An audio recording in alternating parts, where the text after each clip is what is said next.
Salve, salve Brasil, salve planeta Terra, começando mais uma transmissão nessa segunda, dia 6 de outubro de 2025, e já estamos na parte 4 de 2001, Odisseia no Espaço, o maior filme de todos os tempos. Se você ainda não viu as 3 primeiras partes, ouça, é rapidinho, tá?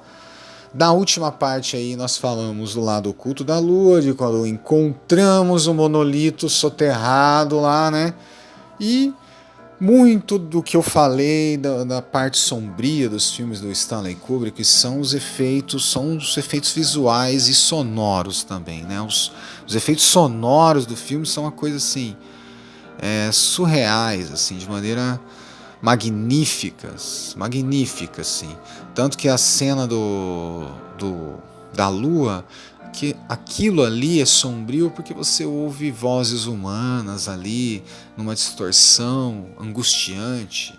Quando você salta para a missão Júpiter, você vai ter uma tomada ampla da espaçonave Discovery One, que assim, foi feita na raça, né? Numa época em que a gente tinha que ser artista no cinema, né? Para fazer uma coisa como essa.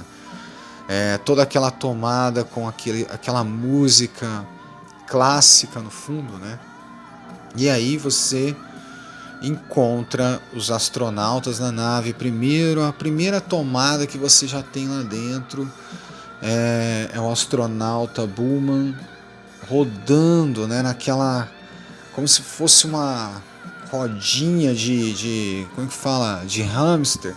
Mas na verdade é como se a gravidade ali não existisse, ou existisse de uma maneira diferente. É como se você estivesse caminhando numa parede infinita, circular, né?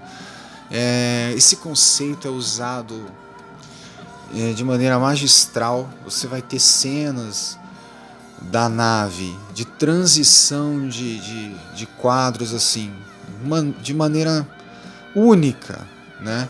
E que foi feita de maneira analógica, não de maneira de efeitos especiais não, tá, gente? Aquelas coisas giravam mesmo, aquilo ali foi feito com truque de câmera.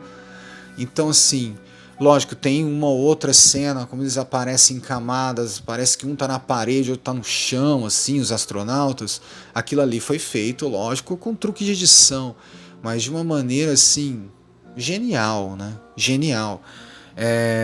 E lógico, vamos nos encontrar com HAL, o computador, a inteligência artificial que vai auxiliar a humanidade nessa jornada.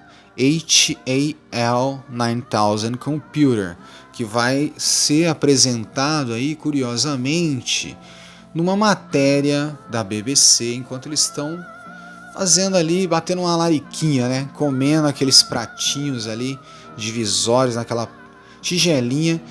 E ali você vai ter, curioso, que o Stanley ele vai aproveitar esse momento para fazer uma introdução do computador, dessa inteligência artificial e de como ela representa o sistema nervoso da nave. Veja bem, o sistema nervoso. Então, é a extensão do sistema nervoso humano em lugares onde isso não alcança.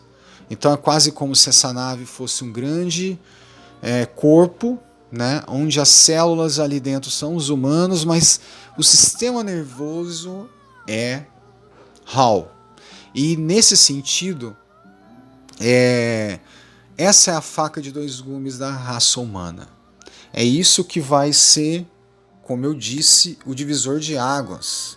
Né? Nós vamos aqui fazer uma breve apresentação desse computador e nesses últimos minutos que nós temos aqui, só para você ter uma ideia, tá? Do que vem a seguir.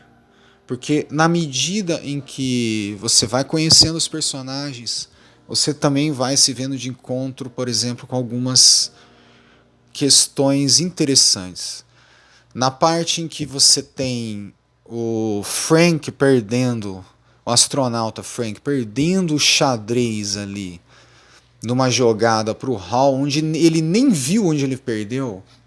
E isso aí, logo em seguida, você tem o outro astronauta, Bowman, mostrando os desenhos que ele faz dos astronautas ali em estado de hibernação, né, para poder fazer essa viagem, você tem esse primeiro momento de intriga e conflito com o Hal, que é quando ele levanta uma premissa sombria de que, como a missão foi levantada de maneira apressada e de maneira oculta de todos nós, né, até Júpiter, isso poderia, de como alguns astronautas foram treinados em separado e foram levados assim em hibernação quase que a viagem toda. Isso gera uma intriga ali psicológica, veja bem, com a própria máquina. A máquina cria esse conflito e o astronauta em questão, quando ouve isso, até sugere que isso possa ser um teste psicológico, né? E aí é que está o X da questão. Talvez seja não só um teste psicológico, mas um teste de sobrevivência, de transmutação da consciência humana, onde o computador, o HAL, ele vai servir como portal. Ele, de repente, ele até...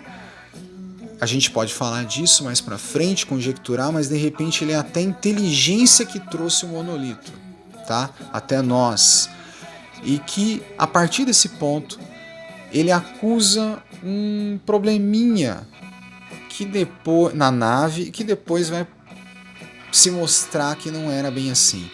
E toda essa cilada, todo esse probleminha aí vai servir apenas de premissa, de pretexto para algo muito, muito maior que nós vamos falar depois.